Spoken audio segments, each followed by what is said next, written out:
another quote as well, and I thought, you know what, this quote is saying more or less the same thing, so I can just change it into my own words. And it's basically just change your attitude towards how you're looking at things, because when you look at how things are and you change the way you think about things, then things change. And literally within probably 10 minutes as that thought went out, I had an email back from someone saying they really needed that at that moment. It So always you never works. know. Sorry? No, I said it always works. And as you Yeah. said, you don't have to know. One of my mentors says that the knowing the how is none of our business. It's just one of these laws which work. And it's just for us to be aware of the laws. They are working. We've got to do a certain amount of the task, but everything else takes care of itself. The law of gravity, that's one of the most common ones people know about. Throw something up, it's not going to stay in space. It's going to fall to the ground.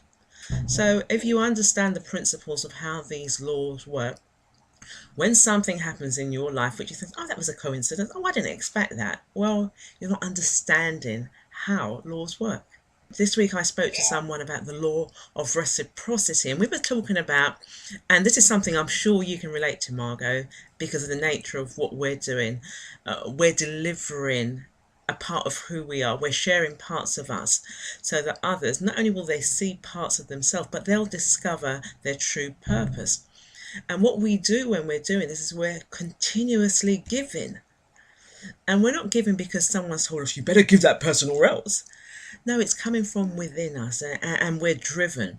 And once we understand the law of reciprocity, it simply states that if I give something to you today, Margo, I will get it back, but I won't necessarily get it back from you.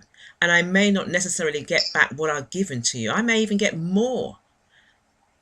And I won't necessarily get it back in the same package. And I think this is something to be really, really clear about, that when we're giving, give from your heart, give from the abundance as well, because I think it was Ilyana Van Sant, she speaks about it, give from the overflow. If you're continuously giving from the bucket, what are you going to have in the bucket? Give from the overflow and you'll have even more to give. I don't know what your views are on that.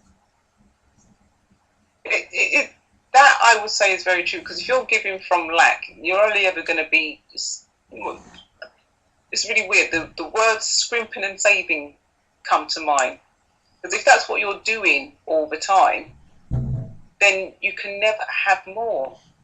If you're sitting in the place of I'm giving because I have plenty to give, whatever you're going to receive back, like you're saying, it doesn't have to come back from the same source. In fact, sometimes it very rarely comes back from the same source. The thing is that we're not supposed to know where it's coming from. All we know is that whatever we're desiring, it comes from anywhere, and it can surprise us where it comes from. And that's the beauty of it. And the reason why that is the beauty of it is because then we can change the way we see the world, because nothing ever stays the same.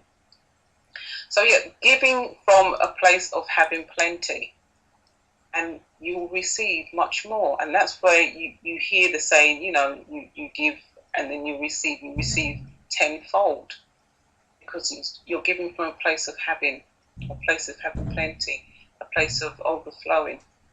So yes, I can really relate to that. I really can. It reminds me so much of when I was a child. I always just look at me, I'm spitting it out because the passion is rising. I remember as a child, and I was always looking at my mother. She was always helping people out. And oftentimes I'd come home from school and I'd see these people in my home. I think, who are these? And she'd say, well, I just met this lady down the street and we got talking and invited her back home to have a cup of tea and a piece of hard bread and whatever she was eating at the time. But she always found time to give and be of service to other people. And I would always wonder, why are you always giving? And she said, this is something you'll understand when you get older. One of the things I always observed, that in all the giving that she was giving, we never went without. we weren't rich in the terms of but you can identify richness in however you see it. But in terms of having a load of extras, and we call them things, we didn't have those. But what we had was a lot of love. We had a lot of compassion. Yes, I got the belt because that was the culture which we grew up in, and I'm not going to hide that. That's what we grew up in. But in terms of giving, there was giving of standards, morals, love, and allowing us to be able to see the world from a different perspective, seeing that when we give, it's an act of reciprocity, and I've spoken about that a bit earlier, and you will receive something in return. And I guess that's why Transformations by Vanessa has evolved. I think it's been there from many, many years ago. The fact that I now have a platform to share with you, because you're looking at this video today, I have a platform that you can come and discover what it is that you're supposed to be giving to the universe, what it is you're supposed to be giving every time you get up, every time you connect with someone, every time you pick up the phone. What is it that you're supposed to share that will bring a blessing into someone's life?